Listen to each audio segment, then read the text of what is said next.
Okay, we're going to continue talking about theme. So, who can remind me what theme is? Anicia. A life lesson. Okay, it's a life lesson. Okay, so in the text that we read, they all have life lessons. Now, does a text only have one life lesson? No.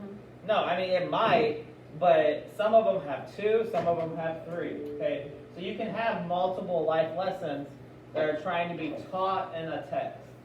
Okay, so today we're going to be reading Giving Life, and I want you to be thinking about what is the lesson, what is the theme.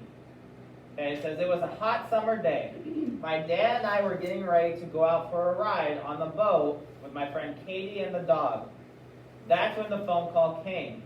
The call that made that bright, beautiful day a dark, gloomy one. Okay, so already the phone call, we know that it's going to be, is it going to be a positive call or a negative call? Negative. Negative. How do we know that? Because it says dark and gloomy. Yeah, it says it's going to turn the day into a dark, gloomy one. So she was having a good day, not so much anymore after this phone call. So I just put on my suit, shorts, and tank top, and packed my bag with sunscreen and everything else I would need for the day. I ran to my parents' room to find Dad. When I saw him on the phone, he was crying. I'd never seen my dad cry before. My heart sank. What possibly could have happened? How many of you have seen your dads crying before? Okay. Yeah, not many of us. Okay, I know I've maybe seen my dad cry twice, and that was because of people dying, kind of thing. Okay, so it doesn't happen often. So you know, when she says my dad was crying, you know something serious has just happened. It says, Max, I'm so sorry. I heard him say. That's when it hit me. I knew that Susie had died. Max has been my dad's best friend for years. Susie, his daughter, had a rare disease that mainly affected her body. Her brain was okay. She knew what was going on. She knew that she had problems and it was different than other kids. Once she told her dad that she wished she could die and be born into a different body. Yet, although she couldn't live a normal life, she was still happy. When Susie and I were little, we spent quite a bit of time together. As we grew up, we grew apart. She lived in New York, and I lived in the Midwest. How many of you have friends that live, like, don't go to school, but you still keep in touch with them? Anybody have friends like that? Yeah, I know I have friends like that. Is it easy to be close with those people? Even if you don't see them every day. Okay. You said yeah? Okay. So how do you stay close with them? Like you could text them or like they can come over to your house. Okay. Okay, you can text them. What if they live far away though? Do you think it's harder if they live farther away? Yeah. Okay, because obviously they can't like come over to your house, you guys can't hang out, right? So you're relying on texting, but you also have to think, are you guys experiencing the same things every day?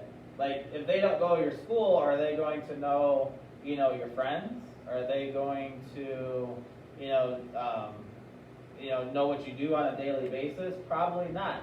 Like, I know I have friends that I was really close to in high school, but they now live in a different state.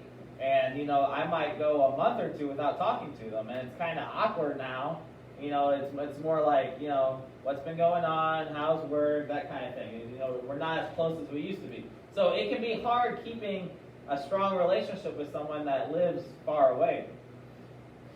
When Susie was 10, she had to live in a hospital in Virginia. About 8 months before she died, Max gave us her number at the hospital, and we talked at least twice a week until the end. Susie was always so excited to talk to us and wanted to know every detail about life, or about my life. She wanted to know everything I did and everything I ate. In a way, she lived through me. What's that mean when they say she lived through me? What might that mean? Now, Susie's living where? Where does it say Susie's living? Right, but now it says Max gave us her number at the hospital. So she's living at the hospital in New York. Okay, so when it says that she's living through me, what's that mean? Understanding that she's in the hospital, does she get to do everyday kind of things? Like you get to do? No, she doesn't get to go to school. She doesn't get to, hang out with her friends at lunchtime. She doesn't get to do like sports or activities after school because she's stuck in a hospital. So when it says she lived through me, it says she always wanted to know everything that I did, everything that I ate. Because do you think that she might be a little bored at the hospital?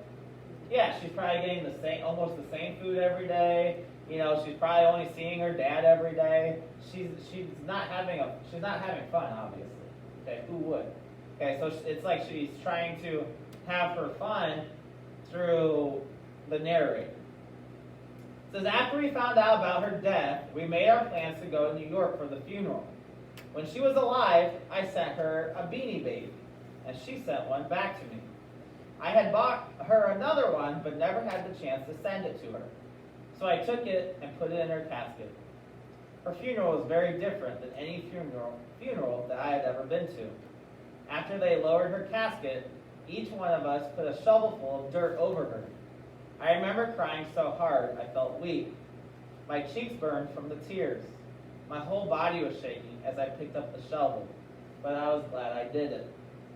When Susie and I first started calling one another, I thought it would be more of a burden on me, but I was completely wrong. I learned so much from her.